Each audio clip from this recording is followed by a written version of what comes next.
Week 1 is here, and Tanner is breaking down everything you need to know. We've got the free bet of the week, stock up, stock down, DraftKings Player of the Slate, injury updates, and our Primetime Preview with a prop that you do not want to miss. Let's jump in.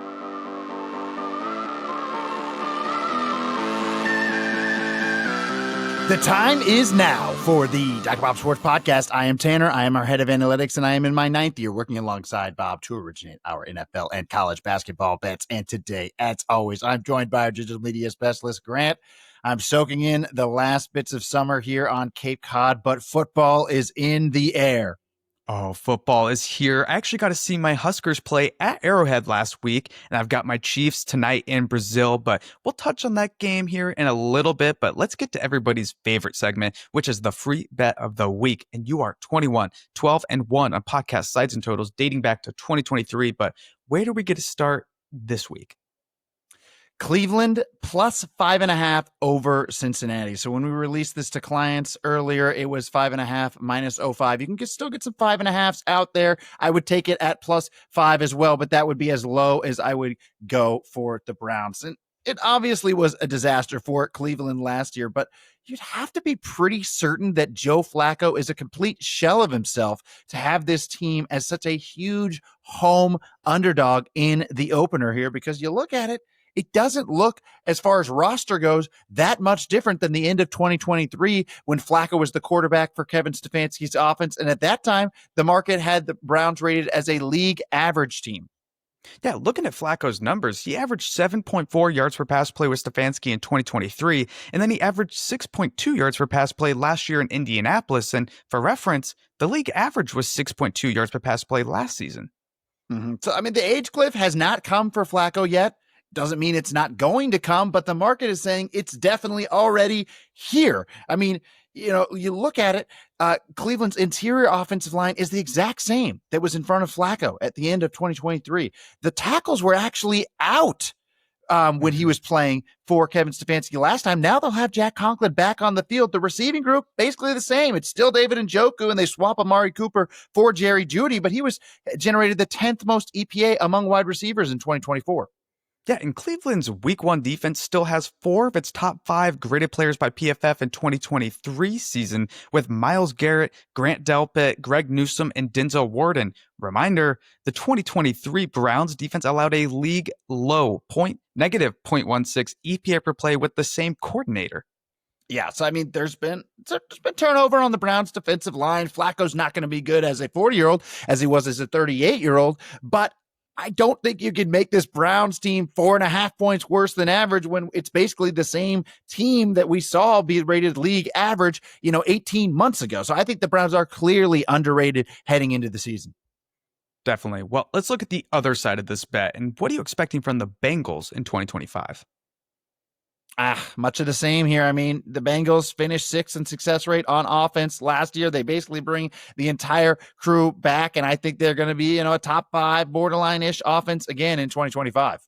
Well, Cincinnati is switching defensive coordinator, and the bet there is that Al Golden's simpler scheme coming from college will make it easier on the Bengals secondary than former defensive coordinator Lou Anarumo's system was. Yeah, but Golden with Notre Dame last year led the nation in cover 1 rate, which amplifies talent gaps when you're playing, aggressive man defense like that. And that was successful because Notre Dame basically always had the talent advantage. The Bengals defense does not. Cincinnati's defense comes into the season ranked 30th in talent, according to our metrics. And that includes all-pro edge defender Trey Hendrickson, who may take some time to ramp up after missing the entirety of training camp due to a contract dispute. Well, the Bengals games averaged a league-high 53.3 points in 2024, and it sounds like they are primed for plenty more shootouts this year. Yeah, I mean, borderline top 5 offense, and the defense last year was rated to market 1.3 points worse than average down the stretch. They lose 3 starters and likely experience a coaching downgrade.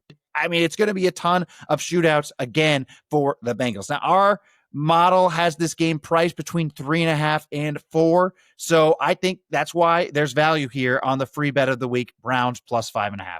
I love it. Well, let's shift over to our next segment here. We've got stock up, stock down, and whose stock are you buying right now? I'm buying the Steelers defense. I like the trade they made, getting Jalen Ramsey for Minkah Fitzpatrick, who they were having some disputes with down the stretch last year. There was some locker room disputes happening because Minka was free balling a little bit more than the rest of the Steelers defense wanted him to. Now they bring in Ramsey. They bring in Darius Slay. They've got three capable cornerbacks to play more man coverage than they have been able to in years. And we know Mike Tomlin would like to play man blitzing defense. And that's just in the pass defense. They're going to be great run defending too, because they're going to play Jalen Ramsey in the slot. He graded as the second highest run defender among cornerbacks in 2024 by PFF, and they'll be able to bring safety Deshaun Elliott down into the box. He had the 8th most run stops among safeties last year. And in the matchup for this week, the pass protection for Justin Fields is looking bleak, with rookie right tackle Armand Mimbu getting his first NFL start across from TJ Watt. And then the player next to him, right guard Elijah Vera Tucker, is now out after suffering a season-ending torn tricep earlier in the week. Mm-hmm. And Vera Tucker ranked 6th in pass blocking efficiency last season. He's one of the most valuable guards in the NFL by our metrics. So, I mean, I like the way this Steelers defense is shaping up. I've got them as a top 5 unit. Really, the only way to attack them is with quick passes. We saw them ranked 31st in EPA per play allowed when quarterbacks threw in less than 2.5 seconds last year. But that's not going to be exploited this week because Justin Fields averaged a 3.1 second time to throw in the first 6 weeks of last season when he was the starter. That was the 3rd slowest in the NFL. Not a great matchup, but who else are you going to be buying this week? I'm buying the Rams retooled defensive line with Poona Ford because the only weakness last year was ranking 29th in yards per rush allowed. Enter Poona Ford, who graded as the 5th best run defender by PFF in 2024. And they already had a dominant and ascending pass rushing defensive line that ranked 4th in sack rate with 2 rookies and 2 second-year players. So now you got Jared Verse, Byron Young, Kobe Turner, Braden Fisk getting even better as they hit their prime. I think this is clearly a top 5 defensive line by our metrics with the addition of Poona Ford. Yeah, this sounds like bad news for CJ Stroud in week 1 as Houston has completely remade the offensive line in the offseason, and I just don't see the vision. I mean, Stroud was the 10th most pressured quarterback last year, and now the talent is clearly worse. I mean, they're replacing Laramie Tunsil, who ranked 4th in pass blocking efficiency, with a second-round rookie. Left guard Laken Tomlinson surrendered the 7th most sacks last year. They bring in center Jake Andrews, who only has 71 career starts and is coming off a torn meniscus. Patriots decided they didn't want to keep him, and the Patriots have plenty of offensive line issues of their own. And then Houston's new right guard, Ed Ingram, has been the worst full-time starting guard in the NFL the last 3 seasons. The Vikings finally benched him down the stretch for Dalton Reisner last year, and then they completely remade their offensive interior line this offseason. And then the Texans wanted to play Titus Howard at right guard so they wouldn't have to play Ingram over there. But last year's 2nd-round pick, Blake Fisher, couldn't show enough in camp to win the right tackle job. So they're going to have to play Howard again at right tackle, and they didn't want to do that. Yeah, another change here will be Stroud has more autonomy at the line of scrimmage to change protections this season under new offensive coordinator Nick Caley, and Houston better hope that solves the problems because they are clearly less talented on offense. But let's look at whose stock you're going to be selling this week.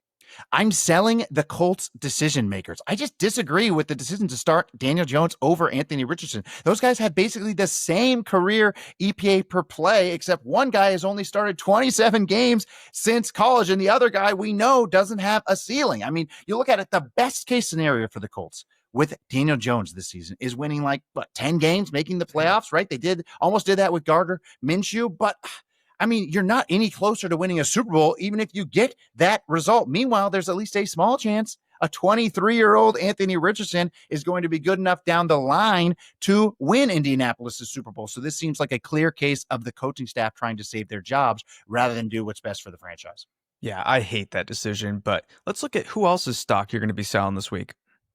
I'm selling the Las Vegas defense. I mean, outside of Max Crosby, this is the least amount of talent I've seen on a defense in the last decade. The secondary is so deficient. They're going to have to play a ton of quarters and off coverage, which, could limit some offenses that are trying to, hit those downfield explosives, but not Patriots offensive coordinator Josh McDaniels, who runs to run a ton of heavy personnel and attack defenses at the line of scrimmage.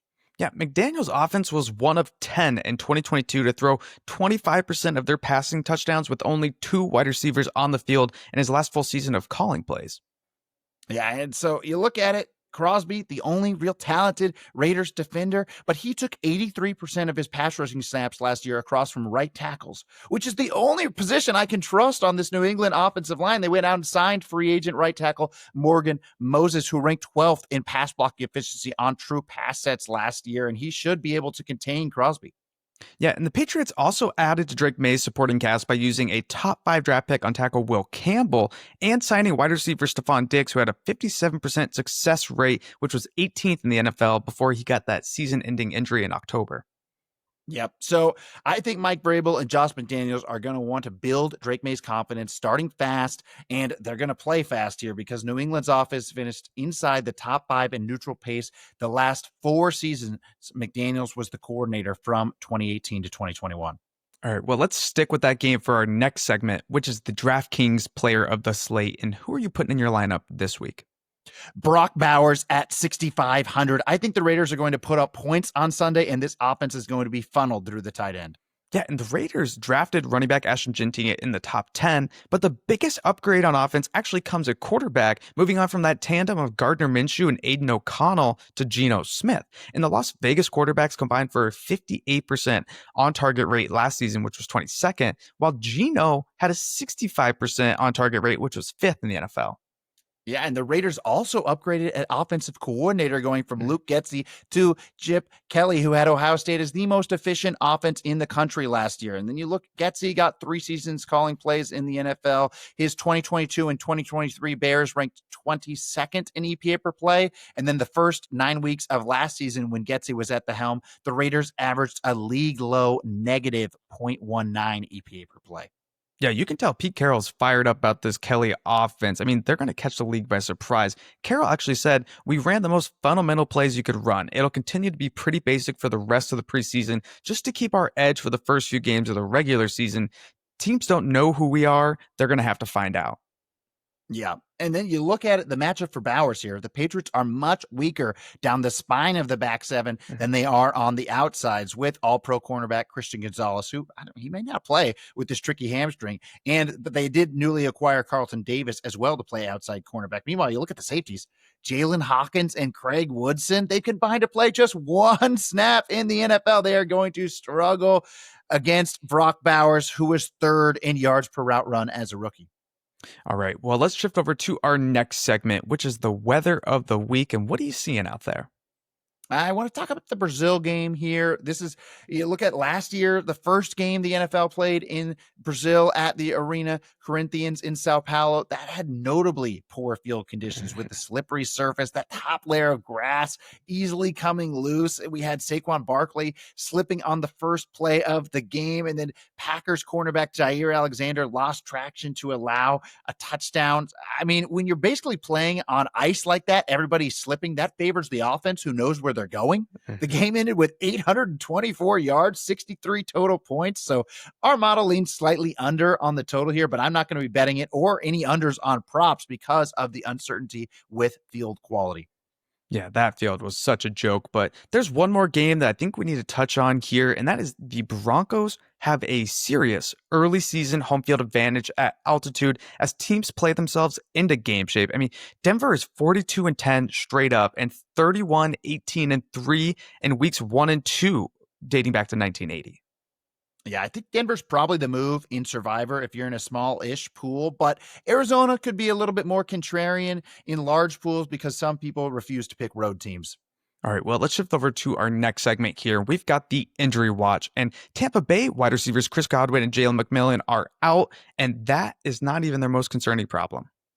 No, I mean, all-pro left tackle Tristan Wirfs is also out. After leading the NFL in pass blocking efficiency last year, he is the most valuable tackle in the NFL by our metrics, worth 1.3 points. And the Falcons offense is dealing with protection problems of their own. Right tackle Caleb McGarry is out, as well as his backup Stuart Norton. So it'll be down to third stringer Elijah Wilkinson on Sunday.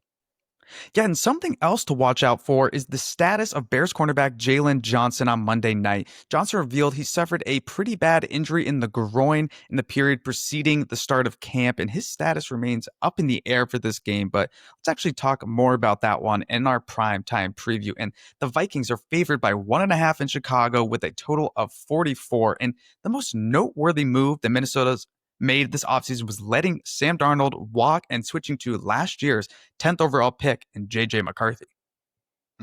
I mean, you look at it, Darnold was pressured in 54% of his dropbacks against the Rams in the game that ended Minnesota's season last year. And there will be 4 different starters for the Vikings offensive line on Monday night in front of McCarthy. They're doing everything they can to make sure McCarthy succeeds. They're going to get back Christian Darrisaw. They handed out $53 million in guarantees along the interior offensive line, as well as spending a first-round pick. So the only guy that started that game that will be starting this game is right tackle Brian O'Neill, and you want him on the field because he ranked 4th in pass blocking efficiency last season.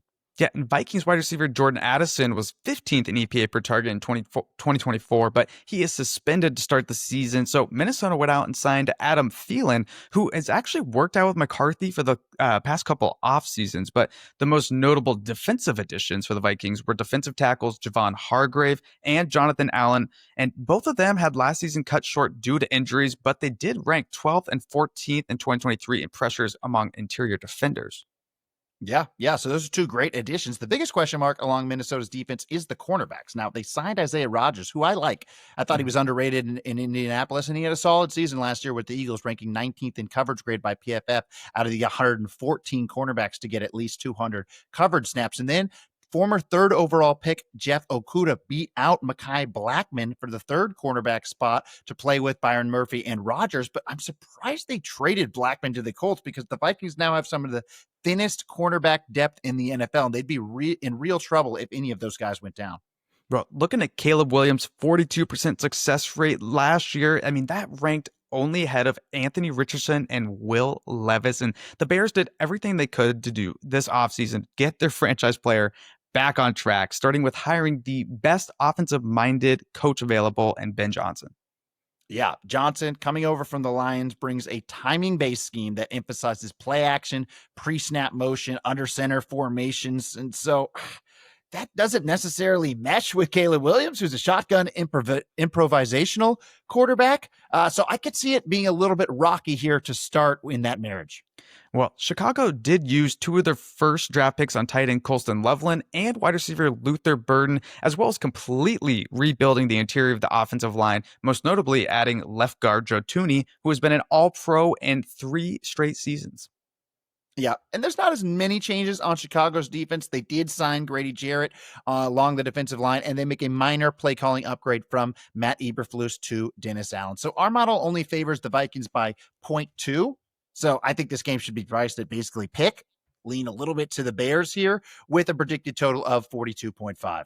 Yeah, that should be a great battle there. But before we go, let's do our primetime prop. And you are 25 and 18 on these since the podcast started. But where do you want to go with on this game? TJ Hawkinson over 41.5 receiving yards. Kevin O'Connell will want to scheme up easy throws for JJ McCarthy in his first start, and I'm expecting a ton to go to security blanket tight end TJ Hawkinson. Dennis Allen's defense surrendered 0.3 more EPA per target last year versus tight ends than it did running backs and wide receivers, so it's a great matchup for Hawkinson, and he's got over this number in 26 of his 37 starts since he got traded to Minnesota. That's a 70% hit rate. So I'm taking TJ Hawkinson over 41.5 receiving yards. I love it. Well, that will do it for our week 1 preview. And if you're looking for more content, make sure to head over to drbobsports.com, where you'll also find Bob's write-ups for the college football games, and we have Tanner's write-ups for the NFL games. And we will see you guys next Friday to preview week 2.